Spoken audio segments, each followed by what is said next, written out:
Welcome. It's a nice day. It's a beautiful day. I'm going to have my mask off because I know some people like to read lips. But feel free to keep your masks on if you want. This is not going to be a happy jump up and down when you're done leaving, singing songs and stuff kind of a talk, okay? So I just want to prepare you.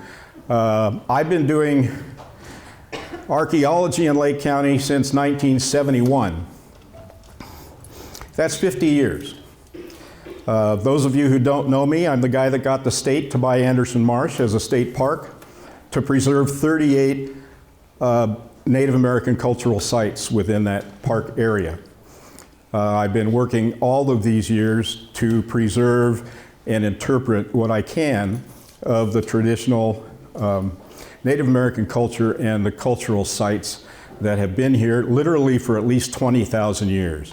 We have over at Elim in the Oaks arm of the lake back in 2006, we recovered a chipped obsidian knife made out of Napa obsidian, and that was dated to 21,000 years old.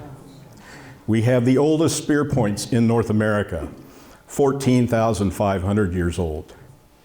So this is really an amazing place when it comes to Native American culture and Native American history.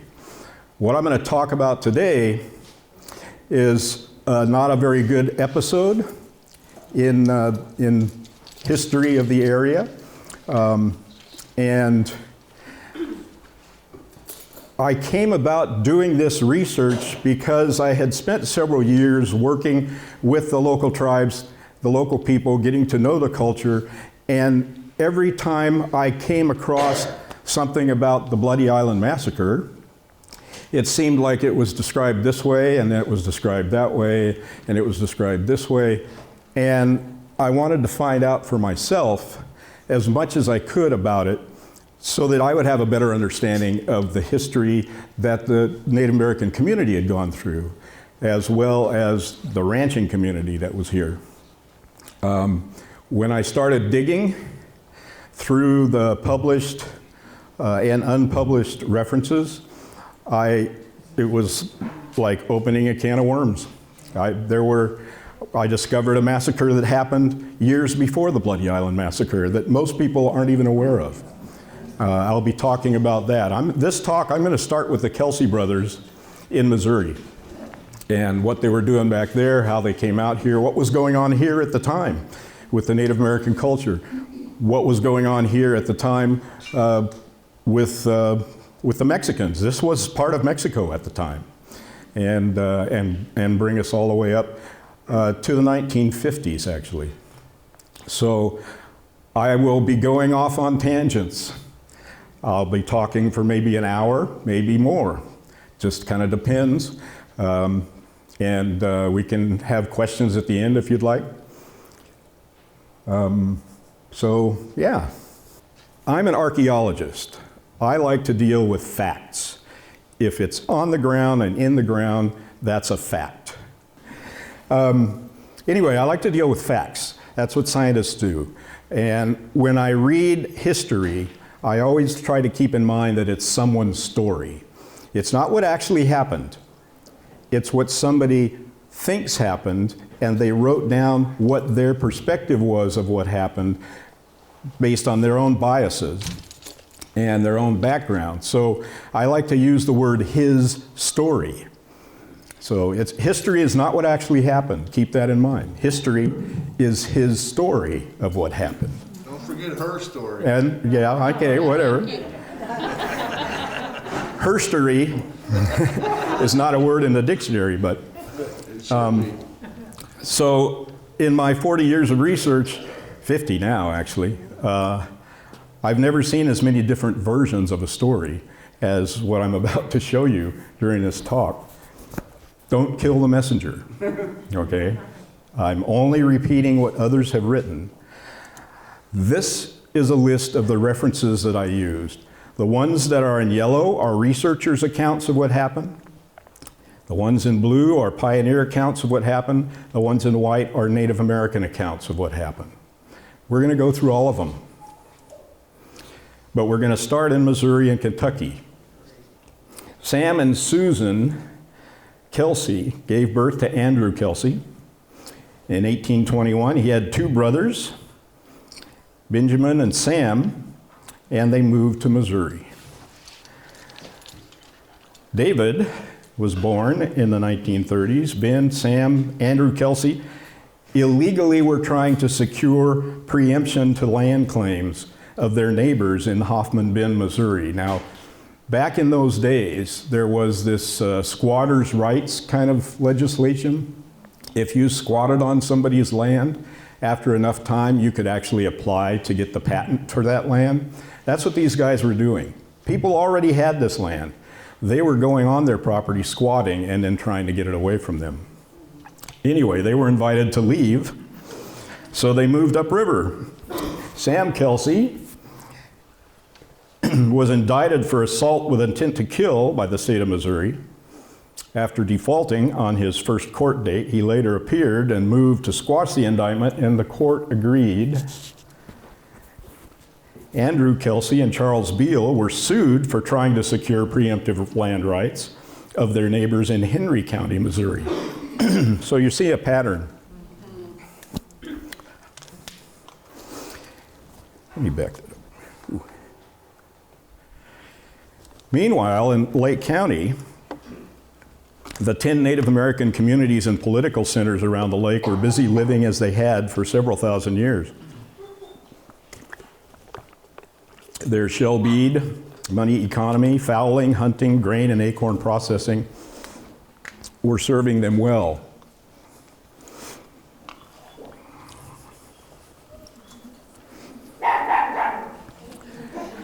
I know exactly how you feel. Mexico won its independence from Spain in 1822, and Mariano Vallejo was made the commander of Mexico's northern frontier. He immediately makes all Native Americans his subjects.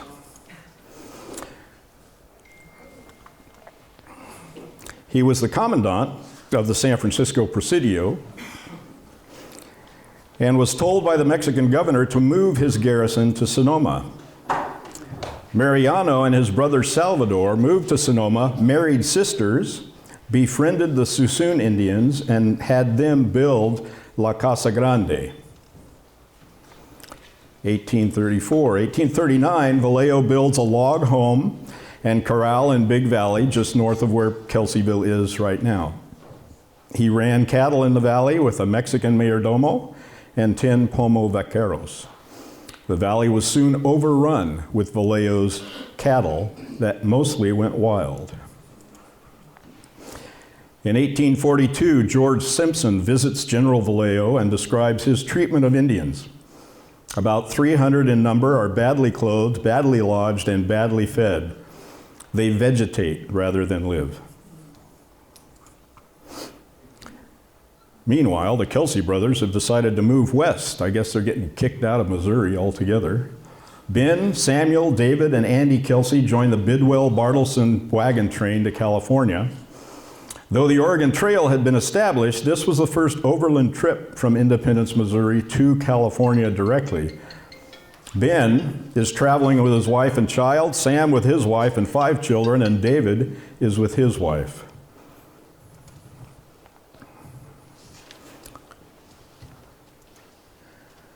At Soda Springs, Sam and David Kelsey and their families leave the Bidwell-Bartleson group to head for Oregon on the Oregon Trail.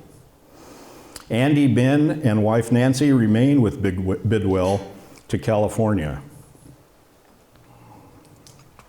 At Owl Springs, Ben Kelsey must abandon his wagons as the oxen are too weak from lack of grass. If you've got oxen hauling wagons, you need grass. That's like a gas station every so many miles. But if you look in this photo, you can see there's no gas stations for quite a while. Owl Springs is where they left their wagons, and this was the trail from Owl Springs toward California.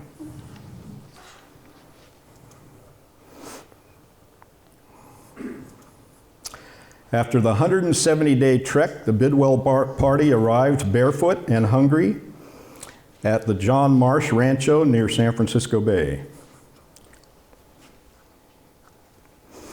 Ben's wife, Nancy Kelsey, is the first woman to travel overland to California, and she is later credited with sewing the bear flag for the California Bear Revolt. She didn't actually sew it. It was actually sewed by one of her servants who was a sailor, and being a sailor, he knew how to sew sailcloth, but she's credited with having made the flag. This is where she's buried, in Cuyama Valley, Santa Barbara County. The group had to get passports. They were entering Mexico when they came to California, so they had to get passports from the Mexican government to remain. Initially, Mariano Vallejo refused, and 14 of them were jailed until John Marsh vouched for them. In December, the Kelseys traveled with Bidwell up the Sacramento River to Sutter's place.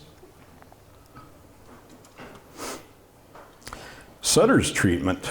James Clayman visits Sutter and writes in his diary, 600 to 800 Indians are in a complete state of slavery. He feeds them from 10 to 15 troughs, 3 to 4 feet long like so many pigs. They must eat with their hands. Did we learn that in 4th grade with John Sutter and learning? No, I didn't. Back to Vallejo. In 1843, Salvador Vallejo is become the general of the Mexican garrison at Sonoma. He's in need of a large labor force to harvest his wheat and barley crop. Like most Mexican landowners, Salvador believes that all Native Americans on his land belong to him, just like the cattle and the trees and the wildlife.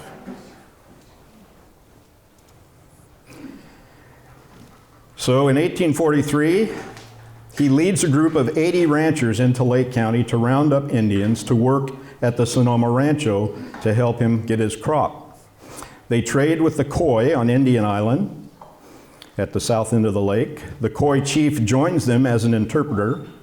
The next day, they stop at Rattlesnake Island over in the Oaks to ask the Elim people to come with them to Sonoma. The Elim people were not interested. Finally, they visit the village of Camdot on Anderson Island, sometimes called Buckingham Island.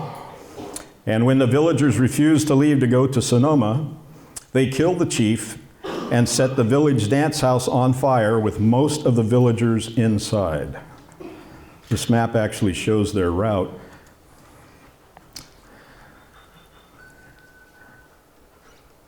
We don't know the exact date. We think it's 1843, but a couple of other people have mentioned 42, 41.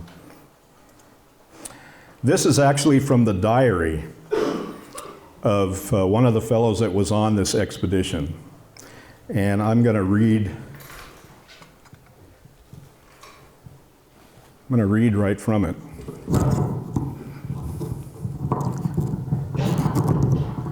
When I read this for the first time, it was just amazing. I had no idea this other massacre had taken place. The interpreter was to tell the chief of the rancheria from Captain Vallejo that he wanted to see and talk with him. After about an hour, 30 or more rafts with an Indian in each came to the shore. They were actually camped, Vallejo's group was camped where Glen Haven is now. Then the Indians surrounded Captain Vallejo, fawning upon him. He told them, by means of the interpreter, that he wanted to put a ranch on his land back there, to which the Indians said, okay. And Vallejo went on to propose to take them to Sonoma to see the place, offering them blankets and whatever he could give them. But the Indians refused. Then Ramon Carrillo told Vallejo to shut them up in the Temescal, the dance house. At the order given, a little more than half of the Indians entered the Temescal. The chief of the rancheria came unarmed to Carrillo to ask that the others might enter. The Indian auxiliaries that came with Vallejo at that time shut the door of the Temescal, Carrillo lancing the chief in the stomach and killing him at once. Then the other Indians took it to the water. The auxiliaries that came with Vallejo following them in 2 of the rafts, killing with bows those defenseless ones who tried to escape by swimming. Then the expedition fired on them, killing some and wounding others. At this time, the auxiliaries who were guarding the entrance to the Temescal made 4 or 5 breaches and set fire to the grass there was on the floor. Then the interpreter told them if they would come out, nothing would be done to them. But those who were inside said they would rather die by burning than be taken by the soldiers. And their bodies were heard crackling from outside as they burned. After this deed, cruel as it were, all done by the Christian Indians of Sonoma, Chief Chamaco presented himself to Vallejo, pointing out to him that the smoke which the Indians had made, calling to the other Indians of the islands, who also had already made fires as a signal warning. Vallejo and his group hightailed it out of the Clear Lake Basin, being chased by the Elim people and the Khoi people and all the other tribes that had seen the smoke. There's no historical marker in Glen Haven talking about this particular. You turn that the other way, you can make it bend. Oh, thank you. I'm so high tech, huh? Yeah.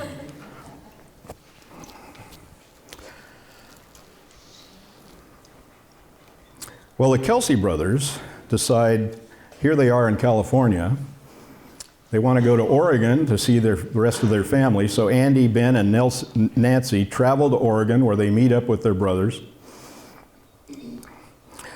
They all return to California with a herd of cattle.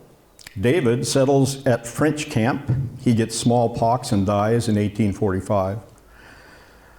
The rest settle in the Napa Valley and become friends with Salvador Vallejo. Ben Kelsey builds a cabin about a mile south of the current location of Calistoga. The next year, Ben and his brothers join John C. Fremont to take over Vallejo's Casa Grande home in Sonoma and declare California's independence from Mexico. After several hours of visiting and drinks, it's decided that the Vallejos should be taken as prisoners to Sutter's Fort, where they are treated like guests. So Vallejo is no longer in command of a garrison of troops, and the bad feelings the Clear Lake Pomo have for Vallejo, he's not really welcome in Lake County anymore. So he wisely decides to move his cattle out of Big Valley into Napa Valley. He tries to sell off his Clear Lake land holdings, and he's hoping that William Boggs might buy the land from him. William Boggs was a governor of Missouri at one time. Boggs wasn't interested. After Vallejo moved his cattle out of the lake basin, Clear Lake's Native American community considered that the wild cattle left behind belonged to them. After the Camdot massacre, no white men want to enter the Clear Lake Basin. Vallejo is happy to sell off his remaining wild stock at Clear Lake to Charles Stone, Mr. Sherlin, and Andy and Ben Kelsey. And the estimates are anywhere from 800 to 15,000 cattle and up to 2,500 horses. He also gives them the right to graze in the valley. Andy Kelsey and Charles Stone moved to Big Valley to manage the herd. They have the Indians build them a 15-foot wide, 40-foot long, 2-room adobe next to Kelsey Creek, along with a large corral. It takes 400 to 500 people working 2 months to build the adobe, and they're allowed to slaughter 1 steer a day to feed 400 or 500 people. The Native Americans resent the fact that Stone and Kelsey are claiming the Clear Lake cattle. These were the cattle Vallejo had left for them. Stone and Kelsey were even forcing the Pomo vaqueros to round up the cattle so they could be driven out of the area. It's kind of like, hey, I like your car. Could you drive it over to my house for me? I'm on it. Upi, wife of Chief Augustine, reports that when Stone and Kelsey first arrived, they were welcomed by the Pomo and relations were pleasant. It was then that many of the Pomo moved their homes near the adobe and gave their hunting implements to Stone and Kelsey as they wouldn't need them anymore. Once the Pomo were disarmed, Stone and Kelsey's attitude changed. Outside visitors to the ranch mention in their diaries that Stone and Kelsey would entertain guests by shooting Indians just to see them jump and dance, and by lashing them as recreation. Upi was 15 when she and another girl were forced to live with Stone and Kelsey. If a father or mother was asked to bring their daughter to the adobe and didn't obey, they were whipped and hung by the hands. The Pomo working for Stone and Kelsey were given no pay. They were given 4 cups of wheat a day as a ration. Apparently Vallejo paid them better than that.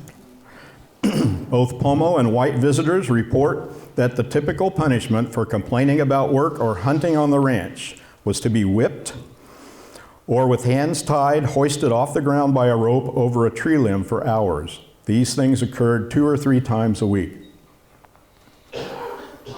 By the way, I've got references for all of this.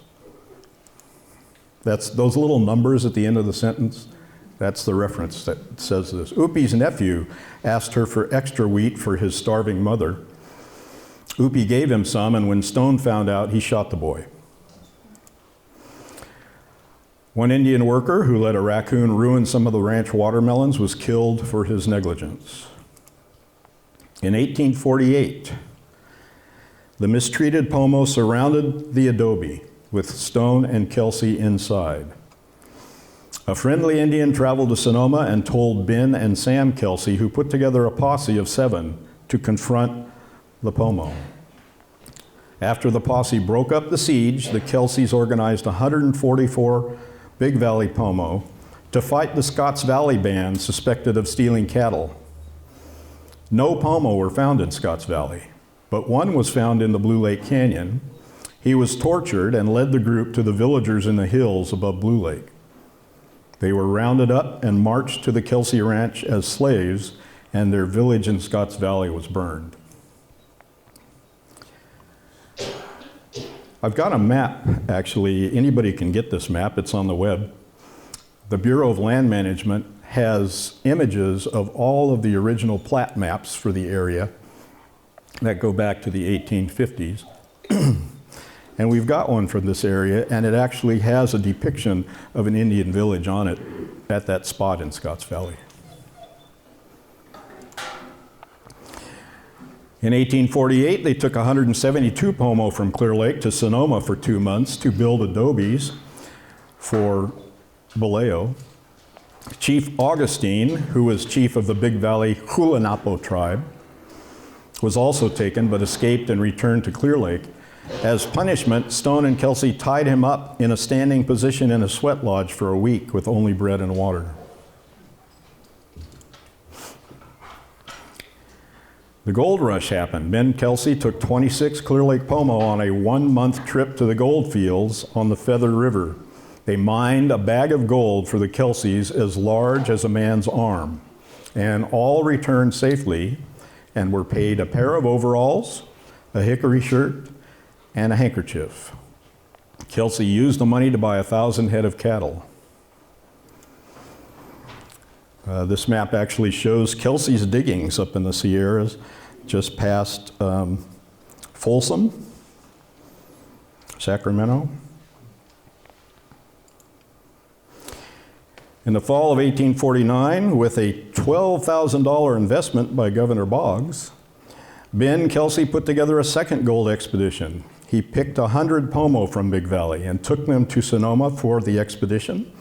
With him were Brother Sam, William Boggs, Salvador Vallejo, and 4 other whites. This time they also took a herd of sheep. The Pomo were not fed on the trip, and 2 died on the trail. Kelsey decided that it was more profitable to sell his supplies to the miners that were there than to dig for gold himself. So he made $16,000 selling the supplies. Malaria broke out. Kelsey had to be carried home on a bed. The Pomo were left in the Sierras in Calusa Indian Territory, who were the enemies of the Pomo. Between the malaria and the harsh winter and the enemies, only 3 Pomo men out of the 100 made it back to Lake County alive. According to Pomo accounts, this is when Stone and Kelsey buy the rest of Vallejo's cattle in the lake basin. The winter of 1849, Stone and Kelsey have decided to march all of the old and non-workable Pomo to Sacramento, so only the strong and young would remain at Clear Lake. To tie the group together for the march, they forced the Pomo to work on making ropes for 2 weeks. So which one of these things was the last straw? I don't think anybody really knows. It could be any of these 3. The plan to drive all the elders and children down to Sacramento, that might have been the last straw. The deaths of the people that were taken to the gold fields. Or 2 years of starvation, whippings, and torture and abuse. There are several different versions of the Stone and Kelsey killing. Rolganal Benson, or William Benson, who was Native American in Big Valley, was not alive at the time, but these stories were handed down to him by his parents. And he describes it this way. Some of the starving families hired Shasus and Shuk to obtain cattle for food. They borrowed Kelsey's horse and rounded up a few head. While trying to rope one of the steers, the cattle and horses got spooked and ran off. Back at Chase's house, the families that hired him recommended that they pay Stone and Kelsey 16,000 beads as payment for the missing horse. No one agreed. It is then suggested that they tell them the horses were stolen. No one agreed. Shuk and Chasis suggest killing Stone and Kelsey. No one agrees. This description of what happened is very much goes along with traditional Pomo politics. If you've got an idea, or if the captain of a village has an idea and presents it to the community as something to do, basically community agreement is required before it happens. And that's what you see going on here. Chase's band is joined by Batus and Kranas. They tell the house servants to take all the weapons out of the house at night. The next morning, as usual, Stone brought a cast iron pot of coals out of the house to light the fire under the large servant's pot of wheat. 5 Pomo were waiting outside, and Okanas took Shuk's bow and shot Stone. Stone pulled out the arrow and ran for the house, swinging the cast iron pot, breaking one man's arm. Andrew Kelsey opened the door and was charged. He was stabbed twice in the back, broke loose, and ran for the creek.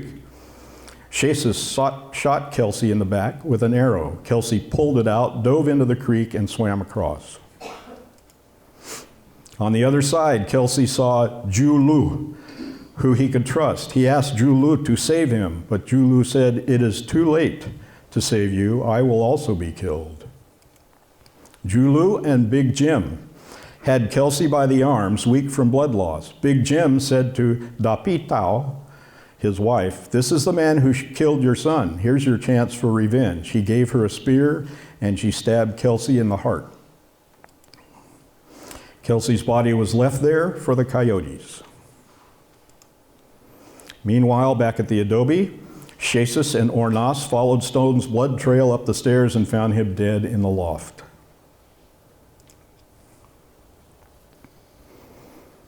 Version number 1. Upi's version. Now, Upi was there, obviously, at the time. Later on in life, she was working on one of the ranches in Big Valley. And this is her story as written down by the lady whose ranch she was working at. In preparation for the cattle drive out of the valley, Stone and Kelsey gave Pomo 2 steers for a feast and a dance. Upi and the other girl got permission to attend the dance, where they were instructed about the plan. That night, one held the guns out the door of the adobe while the other poured water in the barrels. The next morning, one girl waved a signal from the door of the eating house, and a group of Pomo rushed the building. Stone and Kelsey got out of the eating house, but one was knocked down and hit in the head with a rock. The other made it to the adobe, got a rifle, but it wouldn't fire. He was killed in the adobe. Both men were buried in the creek bank. So there's some similarities. There's some differences. Chief Augustine's version, Stone and Kelsey's guns were stolen the night before. The attack happened early in the morning. Through the window, Kelsey was shot in the back with an arrow. He ran out, crossed a creek, and an old Indian struck him in the head with a stone, killing him. Stone ran into a small building to hide. The Indians cut the door fastenings. Door fastenings in those days were just leather straps nailed to the wood. And Stone ran out, waving a large knife to get through the crowd. Someone stepped on his long-tailed coat, tripping him, and he was trampled and his throat cut with his own knife. Though he made it to the adobe, he died in the loft. The Indians buried Kelsey in the creek bank where he fell. Stone was buried near the house. When the soldiers came, they dug up both bodies and buried them together. If you read the 1881 history of Lake County, you get this version. While Stone and Kelsey were out with vaqueros tending cattle for a drive, Upi poured water in their guns. The next morning at breakfast, the Pomo charged the adobe and killed Kelsey with an arrow. Stone escaped into the loft, jumped out the upper window, and ran to the creek, hiding in a willow thicket. The whole ranch of Pomo searched, found him, and killed him by striking him in the head with a rock. Both men were buried in the sand of the creek bank.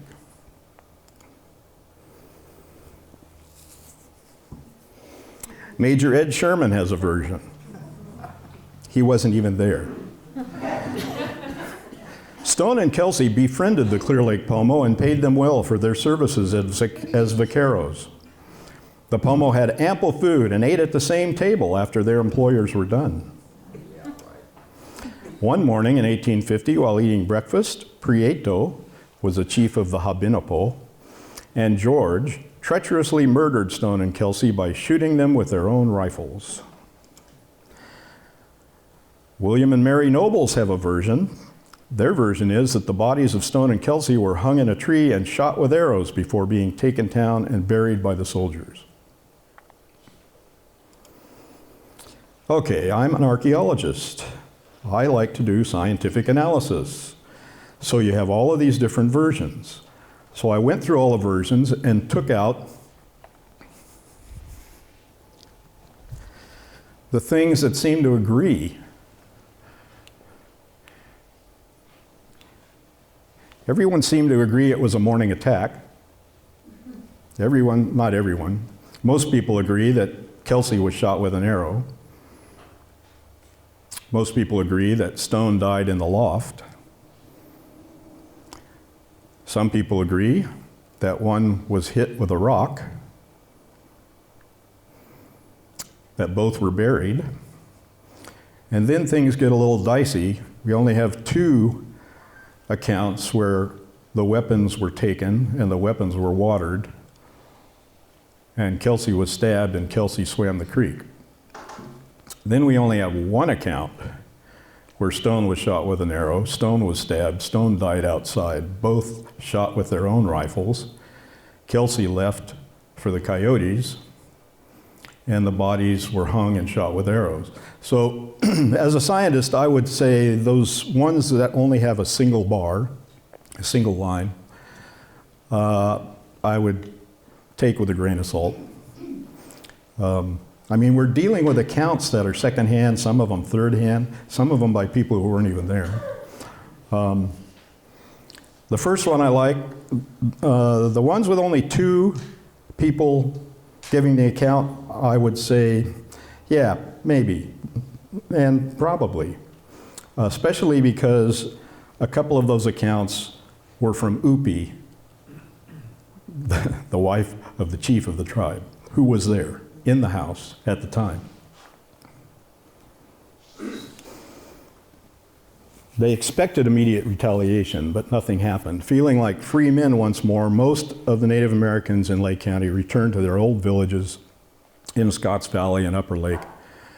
They placed lookouts at the Lower Lake Trail, the west side of Big Valley, and the 8 Mile Valley Trail from Ukiah. 2 to 3 weeks passed with no whites being seen.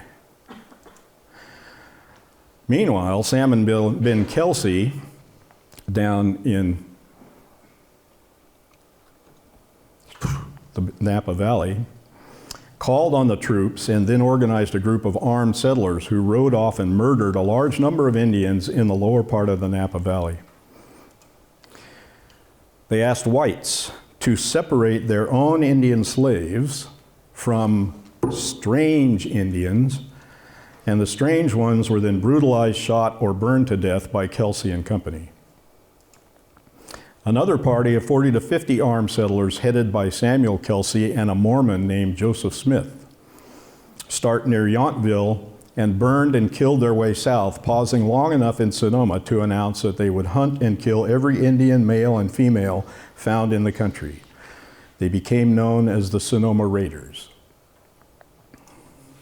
Finally, in March 1850, a Napa rancher filed a complaint, and the next day, Sam Kelsey and 6 others were arrested and jailed at Benicia, which was the state capital at the time. Several others were named but not charged, while a third group, including Ben Kelsey, was admitted to bail. The Sonoma 7 were incarcerated on the USS Savannah while their case was argued before the California Supreme Court. This was the very first case ever argued before the California Supreme Court. They had no jails. California was a brand new state. There was no legal system. There was no jails. This sailing ship was as close as they could come to being able to incarcerate somebody. You didn't think we were going to get to Bloody Island, did you? If you read the 1881 and 1914 county histories, this is how the Bloody Island Massacre is described. General Smith ordered Lieutenant Stoneman to lead a company to punish the Clear Lake Pomo for the Stone and Kelsey deaths. On arriving, they found no Pomo in the area. They exhumed Stone and Kelsey's remains and reburied them together on Pinea Hill. So if you're leaving Lower Lake, if you're leaving Kelseyville and coming towards Lakeport, there's a little hill that you go over. Bell Hill Road goes off of that, when you're on Highway 29. Actually, Highway 29 was constructed right through Pinea Hill and right through where their grave was. They had been moved before then. Finally, at the north end of the lake, they discovered the Indians at a village of Badonapati on an island surrounded by Tule Marsh. From their shore location, Stoneman's rifles were out of range, so he sent to Benicia for reinforcements. Lieutenant Lyon led 2 more companies of reinforcements, obtained 2 whale boats loaded with supplies, strapped to wagon running gear, and 2 mountain howitzers. These were trailed to Lower Lake. By this time, many Napa residents had joined the group and all met at Anderson's Ranch west of Lower Lake. This is not the Anderson's Ranch, which is now the state park. That was much later. This Anderson's Ranch was further west along the lake shore. Part of the soldiers, cannon, and whaleboats headed up the lake. Stoneman led the mounted soldiers and volunteers around the west side of the lake. So they came up to Lower Lake, over to Anderson's Ranch, took the boats up the lake, and the other guys rode their horses around the side. Both groups met at Robinson Point, just south of the island, where the Pomo Pumps is. During the night, the volunteers and cannon were put in position north of the island. In the morning, a few shots, still falling short, attracted the attention of the villagers. Meanwhile, the boats with soldiers came up on the opposite side of the island. At the signal, the cannon blew canister shot into the village, sending Pomo running south over the island, where a line of soldiers rose up from the tules and dispensed a volley of musket fire. Canister shot are not balls, cannonballs.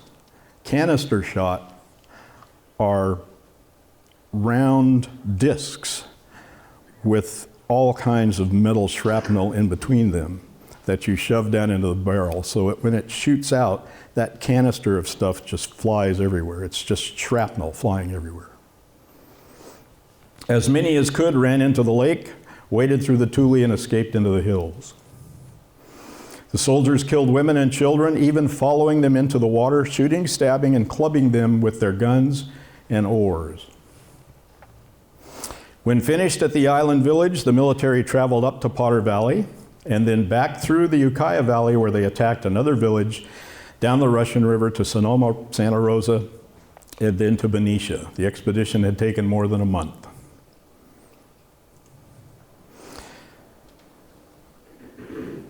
Rolganal Benson's version. William Benson, he was a writer. He and his wife were basket makers. They were very well known by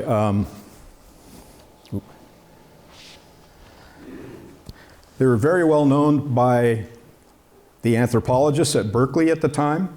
There was a wealthy lady from Southern California who would visit Lake County and hire William Benson as her guide to take her around the lake. She would actually take photographs. This is about 1906. She would buy baskets from him and his wife and kept diaries of her travels through Lake County. I have a bunch of photographs of hers that were taken in 1906. That Grace Nicholson? Grace Nicholson, yeah. The lake watchers saw a boat coming around the point, Buckingham Point. Lookouts posted on Canocti saw boats with red cloth on a pole at the bow, and each with 10 to 15 men.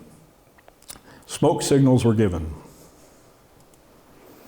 Trail watchers on Ash Hill saw the infantry coming around the lakeport side and also sent up signals. The infantry shot off the big guns a few times in Scotts Valley. They ended up camping on Emerson Hill by Upper Lake. The whites took the boats to the island, where the Pomo met them in peace, but the whites were determined to kill. Jiwile threw up his hands and said, "No harm, me good man." He was shot in the arm, and the Pomo next to him was shot dead. Most ran and hid in the tules, but 4 or 5 fought back, and another was shot in the shoulder. Many women and children were killed. One woman reports seeing 2 white men with guns held in the air with a little girl hanging from their bayonets. They threw her into the water. 2 more did the same, this time with a little boy. A wounded mother with a baby were both stabbed and thrown into the lake. It took 4 to 5 days to pick up all the dead. It was discovered that all children had been stabbed to death, as were most women.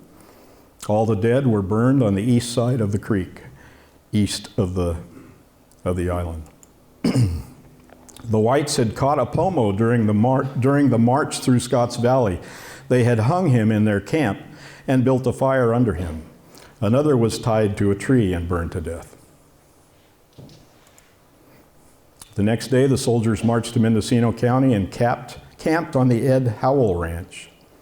The Indian village there tried to surrender, but were massacred anyway. This is a picture of Indian Jim that was taken by Grace Nicholson. And the picture actually shows Badonapati, or Bloody Island, in the background. Going through all of these accounts and the background research, I discovered that this man, Indian Jim, back in the day was called Fisherman Jim. And when the Bloody Island Massacre happened, his grandmother strapped him to her back and waited out in the tules and hid in the tules for 2 days so that they would not be killed by the military. Here he is in 1906. So that was Benson's account. This is Chief Augustine's version. Soldiers came to Kelsey's ranch and then around the lake by way of Scotts Valley. Here they found an Indian whom they killed. The rest escaped into the brush. They discovered the Indians on an island near Upper Lake. They sent 4 boats and cannon and went to Lower Lake, where they got Indian guides to show them the way to Upper Lake Island. The rest of the soldiers went around the lake by land, taking the cannon with them. In Scotts Valley, the Indians had one of Kelsey's rifles and fired it at the soldiers. The soldiers fired their cannon twice into the brush, but did not kill any Indians. The 2 parties met at the point near Robinson's place. In the morning, the soldiers killed their 2 Indian guides, one shot and one hung. The party with the cannon went around to the head of the lake, north of the island. Those with the boats went into the slough on the south side. Soldiers began firing their guns, and 5 Indians went out to give battle, one with a sling, the others with bows. The cannon weren't fired at all. The Indians took to the tules and water, keeping out of the way of the soldiers. Only 16 were killed. The soldiers then went over to Potter Valley and Ukiah Valley. They had a fight with the Ukiahs. The Indians fought well considering their arms, but many were killed, over 100 at least. Benmore drove the rest of Kelsey's cattle out of the valley. Nathaniel Lyon actually is the guy that led this military attack. And in his writings to Major Canby in Monterey from Anderson's Rancho at Lower Lake, he describes the expedition this way. We left Benicia on the 6th, arrived at Anderson's on the 11th. On the 12th, Lieutenant Davidson took the mounted detachment and howitzers around the west side of the lake. We proceeded by water up the lake, arriving in position on the 14th. Took them 2 days to row up the lake. Davidson's detachment attacked a rancheria in Scotts Valley, killing 4 and taking the chief. Early on the morning of the 15th, the landing on the island was effected under strong opposition from the Indians, who took flight in every direction, plunging into the water among the heavy growth of tule that surrounds the island. I saw no alternative but to pursue them into the tule, with most gratifying results. The number killed, not less than 60, and doubt little, extended to 100 and upwards. The Indians were supposed to number about 400. No injury to the command occurred. The village was burned along with a large amount of stores. Being satisfied that the tribes of the Russian River had participated in the murders of Stone and Kelsey and were harboring tribes known to be the most guilty, I proceeded to the headwaters, Potter Valley, seeking the village of Chief Chapo. Finding the village deserted, we proceeded 22 miles downriver to a tribe called Yochayahak, among who was Priato and his tribe. He was the chief of the Habinapo. The morning of the 19th, we had them completely surrounded on an island in the river that became a perfect slaughter pen. The number killed, not less than 75, and probably double that. During our passage downriver, an Indian was taken captive who communicated that some Spanish citizens had instigated the Indians against the Americans, confirming hints previously thrown out to me by several persons. These Spaniards were on the road to Sonoma. I detached Lieutenant Davidson to Sonoma to obtain the information. Leaving the Russian River, I proceeded across the mountains and arrived at this place, Anderson's Ranch, after 2 days' march. Major Ed Sherman, we heard of him before, I think. Lyon's attack on the island of 400 warriors was good strategy and courage. Many squaws and children jumped into the lake and drowned. Other women and children committed suicide in fear while the soldiers fought with the bucks and burned the village. At least 400 warriors were killed. Another 400 squaws and children died by drowning or suicide. Then the company crossed to the Russian River, where another hostile tribe of the same size was encountered and wiped out of existence. Ed Sherman, quite a guy.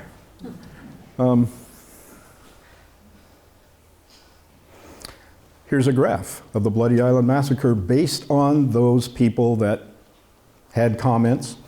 I gave a little more weight to Chief Augustine's account and a little more weight to Captain Lyon's account because they were both there.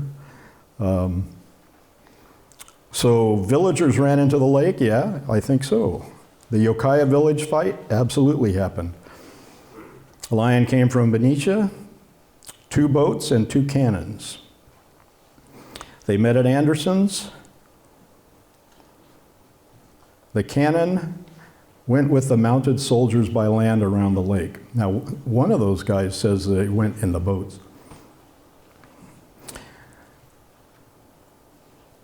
They attacked the island in the morning. I tend to believe all of these except for the last 4 or 5, I think. Women and children were killed. Stoneman. Let's see. Cannon were fired in Scotts Valley. They met at Robinson's. Soldiers killed Native American guides. Yep. The cannon and the volunteers north of the island and the boats from the south. Boats met strong opposition. Maybe, I don't know. The village was burned, probably was. They usually did that. Women and children committed suicide? I don't think so. The boats met in peace? Nah. So I think those last 3 are definitely out. And probably half of the ones that have 3 mentions are probably not true also. The ones on the left with the most mentions I think we can take as things that really happened. But, you know, that's how a scientist looks at this stuff.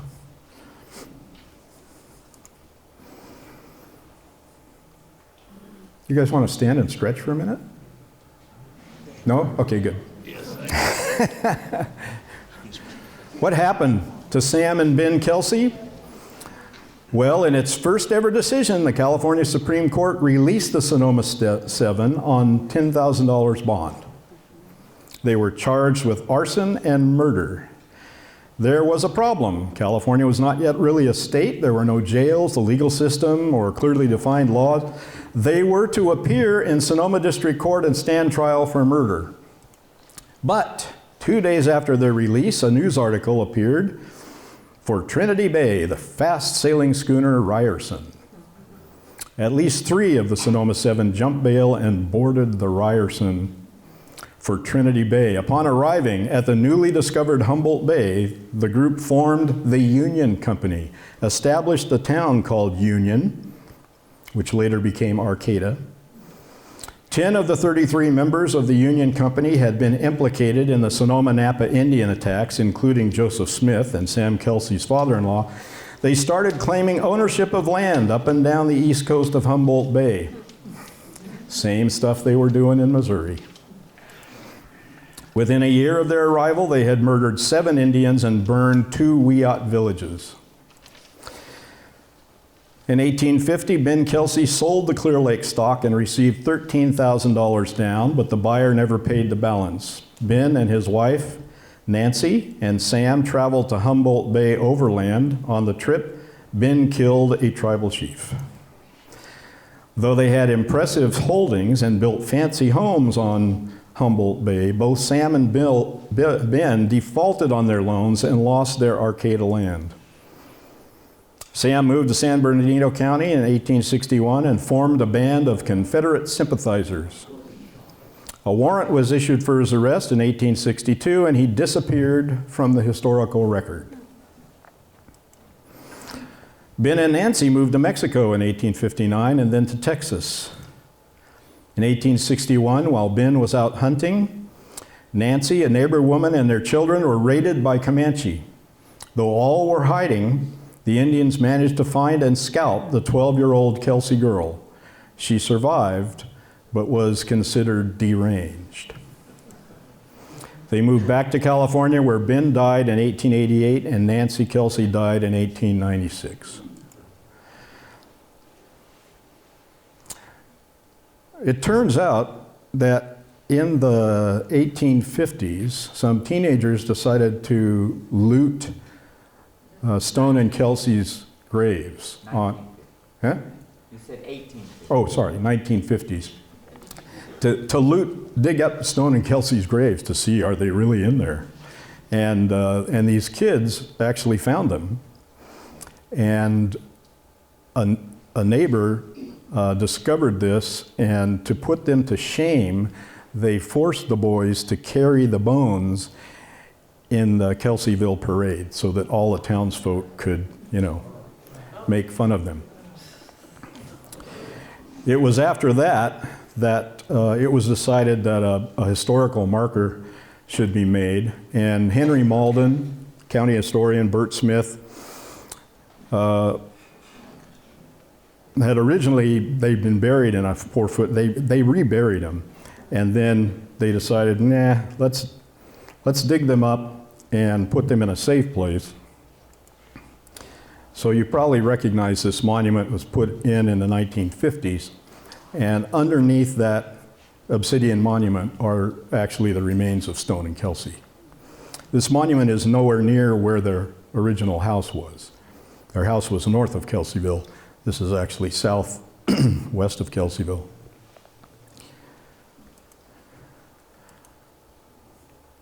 Bancroft writes, "The Kelseys were rough men, often in trouble with the law. Kelsey and Stone were men who could never use conciliatory methods with Injuns and such varmint, and they were both killed as they well deserved to be." That is all I could find. I'm sure there are other stories handed down through families, probably Native American families in the community, other than the ones that I have here. But this is all that's been published that I could find on these events in Lake County. How many of you had heard of the Camdot Massacre? About 3 people in the back. Yeah. Well, I know you have. She wrote a book on the Native Americans of Lake County. Yeah, I mean, that was at least as atrocious as the Bloody Island Massacre. It's an amazing part of this county's history. History isn't always fun. It's not always happy. It's not always what you want it to be, but it's there. And it's something we need to all know about, I think, to be able to appreciate everyone's view of the world and everyone's place in the world, and just to be able to be accepting of our neighbors and friends. And it'd be nice if we had some eyewitnesses that we could interview, but we don't. So this is the best we can do. There are a lot of similarities, but we'll never really know exactly what happened. Those people are all gone.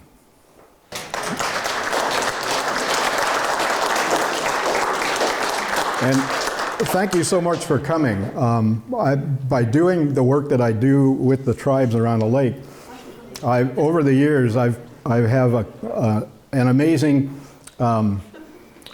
respect for the Pomo people of Lake County because of stuff like this and all the shit that's happened over the last 200 years. And yeah, still here, still practicing traditional ceremony, still having traditional life ways, still being part of the community and a vibrant part of the community. And I think we've got 2 supervisors now that are Native American, so yeah.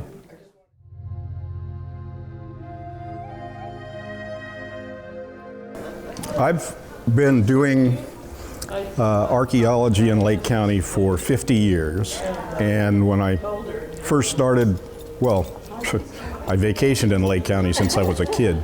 I learned how to swim in Blue Lake, actually. So when I first started doing archaeology here and getting to know the Native American culture, the Bloody Island Massacre was always something that would come up. And there were so many different versions, and nobody seemed to know exactly what happened. And so after a few years, I thought, you know what? I need to know what happened, just for my own personal benefit, so that when I work with Native American communities studying their prehistory, I have a better grasp of that particular subject. So I started doing some background research and discovered that there were so many versions of the Bloody Island Massacre. Of course, there was no one left that had witnessed it. So these were all stories that were handed down generation to generation, either through historians or family members or ranch people around here or the Native American community. Occasionally they would be written down, but not all of them. So so I just started digging through them, and I uncovered a lot more than the Kelsey killings and the Bloody Island Massacre. The Bloody Island Massacre was not the only massacre in Lake County. There was one in 1843. Salvador Vallejo came up and burned a village down with most of the villagers in the dance house. So that was it. It really gives you a perspective of what life was like back in the early 1800s, mid 1800s. So yeah, it was something that I needed to know for myself. And after putting this together, I thought, you know, I think the general public needs this information. You know, it's not a happy time in Lake County's past, but it is history and it's part of our past. And I think the public deserves to know.